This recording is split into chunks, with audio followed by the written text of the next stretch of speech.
컴퓨터 발전은 단순히 컴퓨터의 성능과 크기만을 의미하지 않았습니다. 컴퓨터는 문서 작업과 게임만을 할 수 있는 도구가 아닙니다. 바로 수많은 사람을 연결하는 통로 역할을 했죠.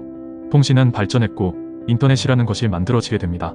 그리고 그 인터넷과 함께 생긴 회사가 있습니다. 바로 야후입니다. 지금은 이미 물 건너간 사이트처럼 느껴지지만 인터넷이 보급되는 초창기 때 야후는 엄청난 사이트였죠. 사람들은 인터넷에서 정보를 찾기를 원했습니다. 그리고 야후는 그 역할을 해주었죠. 그런데 야후 역시 기업이었기에 돈을 벌 궁리가 필요했어요. 그리고 생각해낸 것은 자신의 홈페이지에 광고한다는 것입니다. 야후는 검색 엔진으로 유명해졌고 유명해진 자신을 믿고 광고를 엄청나게 달기 시작합니다. 그리고 수입을 위해 사람들이 자신의 사이트에 오래 머물기를 원했습니다.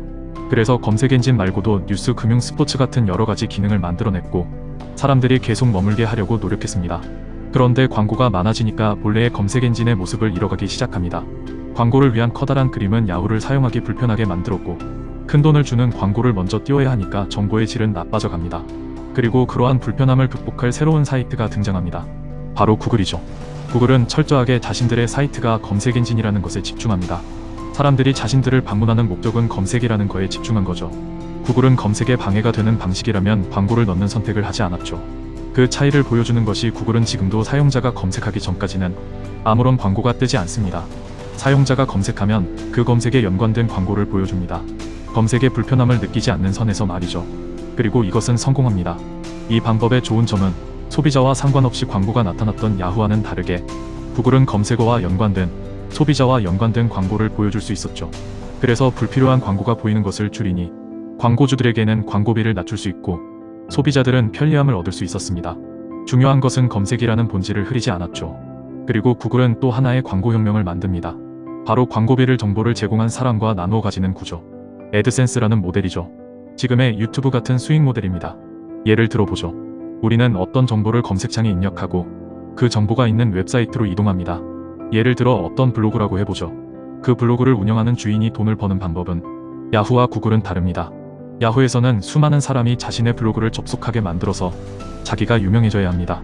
그리고 유명해졌을 때 블로그에 광고하는 조건으로 광고주들로부터 돈을 얻는 방식이죠. 쉽게 말해 유명 블로거가 되는 겁니다. 즉 야후라는 사이트는 유명해지는 수단일 뿐 야후부터 돈을 받지는 못합니다. 우리는 이걸 포털 사이트라고 말합니다. 우리는 포털 사이트로 여러 정보를 교류하지만 포털 사이트가 얻는 이득을 공유하지는 못합니다. 그저 포털 사이트가 주는 기회에서 나 스스로 유명해져서 또 하나의 기업이 되는 방법이 우리가 돈을 벌 수 있는 구조입니다. 하지만 구글은 달랐습니다. 구글은 그 블로그에 광고를 달 수 있게 하고 그 광고를 통해 얻은 수입을 블로그 주인장과 공유합니다. 구글 애드센스라고 하는 기능을 통해서 말입니다. 그래서 유명 블로거가 되어 광고를 받아와야 하는 게 아니라 그냥 글을 올리는 순간부터 돈을 벌 수 있게 하는 구조인 거죠. 유튜브도 이런 구조를 따르고 있습니다.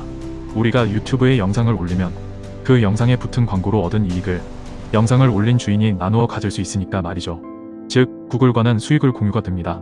이런 사업 모델은 많은 사람이 구글에 정보를 제공하게 만듭니다. 왜냐면 제공하는 것 자체로 돈을 벌 수 있으니까요. 그럼 자연스럽게 구글이 가지는 정보량이 많아지고 그래서 사람들은 구글에서 검색하게 됩니다. 정보가 많으니까요. 그렇게 구글은 정보의 승강장 역할을 하게 됩니다. 플랫폼 기업의 시작인 거죠. 그렇게 구글은 야후를 무너뜨립니다. 사람이 모이면 돈이 된다는 원리는 같습니다. 야후든 네이버든 구글이든 수많은 사람이 모이면 그 수많은 사람에게 광고를 제공하는 것으로 돈을 버는 것은 같습니다. 그러나 구글이 달랐던 것은 정보를 제공하는 사람에게 광고비를 공유함으로 정보를 생산하는 사람들을 키워나갔다는 것입니다. 그렇게 생산자가 많아지면 자연스레 소비자도 몰려오고 이른바 생태계가 형성되는 것이죠. 구글은 그 생태계의 주인이 됨으로써 더 많은 돈과 지배력을 갖게 됩니다. 당장 돈을 추구하는 것이 아닌 생태계를 구축할 수 있는 안목을 가지는 것.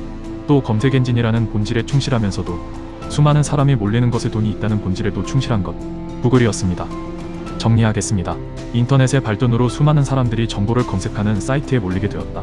사람들이 몰리니 광고를 통해 야후는 엄청난 기업이 되었다. 그러나 광고가 많아질수록 불편함과 검색 엔진이라는 본질을 잃어갔다. 구글은 광고를 간소화하여 검색 기능을 불편함을 줄이고 광고 수입을 사용자들과 공유함으로 정보 생태계를 꾸려나갔다. 그 결과 야후를 이기고 구글의 세상을 만들어가고 있다.